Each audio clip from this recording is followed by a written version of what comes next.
అమ్మా ఏంటిది ఇది? ఏం పేరు దాని పేరు? ఏం పేరమ్మా? ఏమన్నావు కదా, అది ఏం పేరు చెప్పురా. Fluffy omelette. పఫీ ఆమ్లెట్ లాగా లేదు అది, మామూలుగా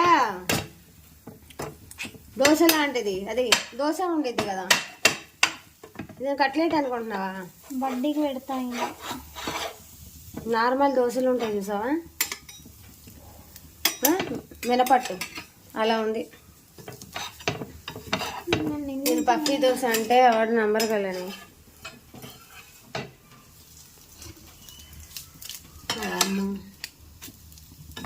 wow, fluffy omelette. Super, nice. ఫ్లఫీగా లేదు కాకపోతే అంతే, ఫ్లఫీగా లేదు అంతే. ఫ్లఫీ ఆమ్లెట్ ఇది.